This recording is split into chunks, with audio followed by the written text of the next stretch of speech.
There is a second scandal rocking the CGC collectors world. Now, initially, I thought this was just a continuation of the reholder scandal. It turns out this is actually an inside job, Doc, and this is probably the worst fears of comic book collectors that really appreciate the CGC stuff. I started reading through the details here, and I'm like, wait, is this an inside job? Wait, is this a whole other scandal? Holy shit, it is. Anybody that's been critical of sending comics off for grading, this is their worst nightmare come true. Absolutely. So we got details of the lawsuit, the people involved, how they did it, and all that kind of stuff. Let's get into it. CGC versus Brandon and Ayana Terrazas.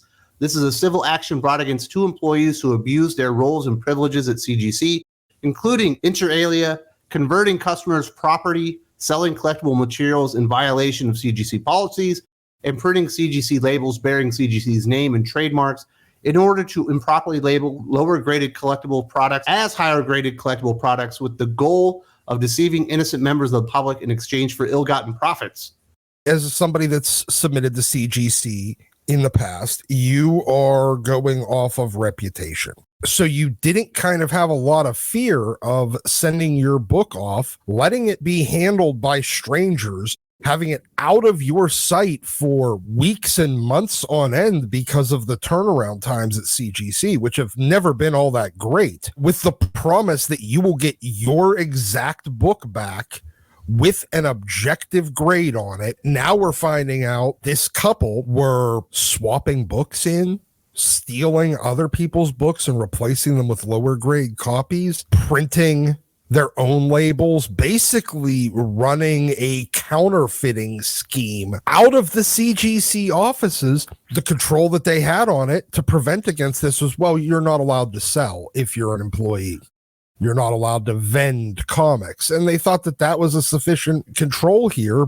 But at the same time, they didn't seem like they were doing anything to prevent people from selling against company policy, because they were literally selling under their own name. That was the most surprising part. It wasn't like, Dark Collector 78. It wasn't his name. His name was Terrazas, Collector. Yeah, Terrazas the Collector. Like, you didn't exactly go that hard at trying to hide your identity when you were selling. Now, they do explain, like, when they started and what some of their roles were. Brandon Terrazas, an employee of CGC since 2022, engaged in a fraudulent scheme with his wife, Ayana Terrazas, to strip CGC of the goodwill by inter alia, stealing customers' comic books from CGC's facilities, generating duplicates of legitimate, authenticated CGC grade labels belonging to highly valuable comic books, encapsulating less valuable, lower-graded comic books with these higher-value duplicate labels, and offering such mislabeled goods to the public at large. Thus, in certain circumstances, consumers searching for or purchasing a CGC-graded comic book believed they were receiving a legitimately graded comic book by CGC, when in reality, they were receiving a lower-graded comic book with duplicate, higher-graded CGC labels taken from another highly graded book. And that's the first time you hear the words that they were actually stealing these books from the customers themselves. And that's like... That is our worst fucking fear. This basically confirms not only, I guess you don't have to worry about the comic shop, the comic vendor you're submitting through. You have to actually worry about the goddamn employees of the grading company. It's crazy what's happened to CGC's reputation just in a short period. We hadn't really had a lot of scandals like these really come up over the last decade or whatever. All of a sudden you get two of them really back to back. And CGC is completely reliant on their reputation with the collectors themselves to have that CGC grade be that stamp of approval. And it doesn't feel like that anymore. And we have seen some prices going down. I haven't been keeping an eye on the market as much as I should have. Work's kind of gotten in the way recently. This is normally something I would have been right on top of just for more information than anything. CGC's name is the Certified Guarantee Company. Yeah, you're certifying things, but your guarantee isn't really worth a damn. Hey, if you want me to take a dump in a box and mark it guaranteed, I will. I got spare time. Between the reholdering thing, now this internal clusterfuck, your guarantee is not really meaning a whole hell of a lot at this point. Now let's talk about the investigation itself and what they were able to uncover. In or around September of 2023, CGC initiated an investigation of defendants' illegal activities, conducting interviews with defendants and several other employees at CGC. Ultimately, however, over the span of several days in October 2023, Mr. Terrazas admitted piece by piece to his illegal conduct. Specifically, to date, Mr. Terrazas has admitted to stealing 23 customer-submitted comic books from CGC facilities. As part of his scheme, Mr. Terrazas would take these customer-submitted comic books from his shelf at CGC's facilities, place them on his desk, and discard the book's CGC-graded wrapping and barcodes. Mr. Terrazas would then submit for grading each of the stolen comic books and then publicly advertise, co-sign, or sell the books on eBay or at trade shows. In total, Mr. Terrazas received at least $26,895 in aggregate revenue from these fraudulent transactions. Apparently, when you send your book there, it's safeguarded by being put on a shelf in an office with a bunch of people, and he was able to just grab it after it had been graded and sealed, take it to his desk, and remove it, like in the office. It looks like their actual control here is really poor. Look, as much as I hate like ISO process controls, that seems like where they really failed here. They did not have good internal controls. They did not have a effective process. To be perfectly honest, if they have like an ISO certificate, they should probably have it revoked at this point. You shouldn't be able to bypass the process if you have an effective process. And this guy obviously found a way to very easily bypass.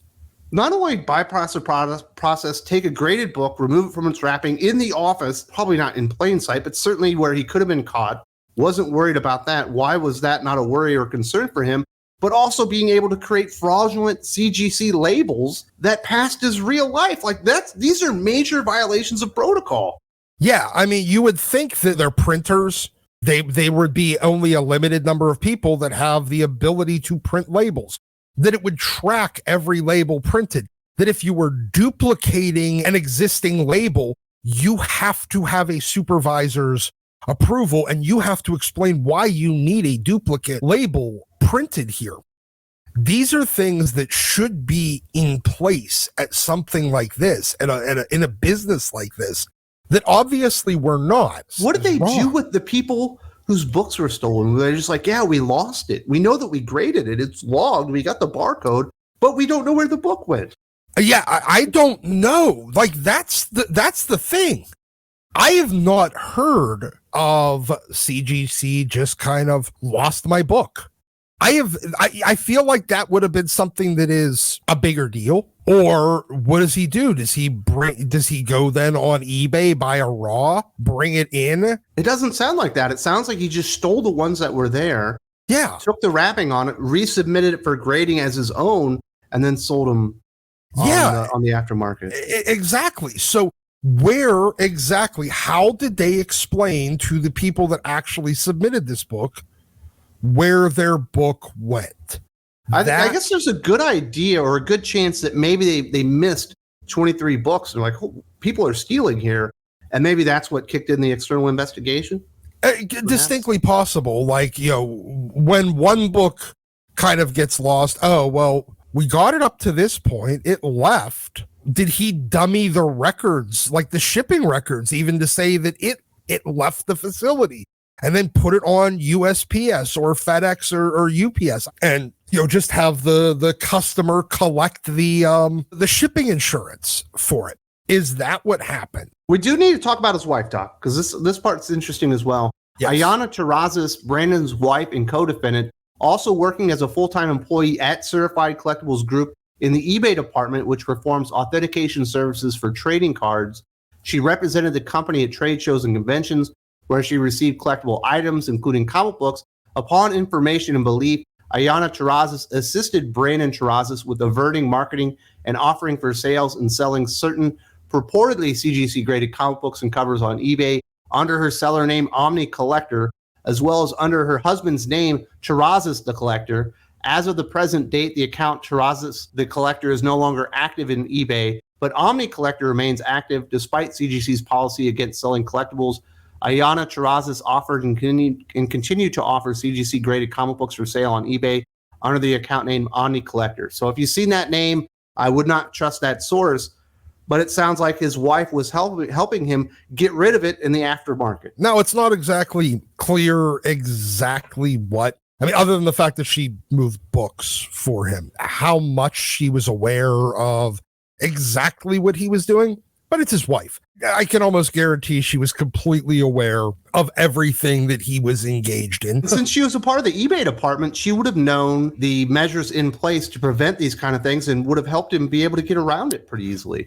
100%. It looks like they captured two very critical nodes in the authentications department, and they had access to the comic grading areas of CGC. So they were able to... A little surprised they don't have more oversight on the activities of their employees on eBay and whatnot, and some of these after market platforms that are out there that certainly you would need to use if you wanted to go out there and start selling stuff, under an alias or even. At some point in any company, you get big enough that you are the oversight, and you stop really having a boss that is looking over your shoulder all the time until you get to like the board of directors or the actual shareholders.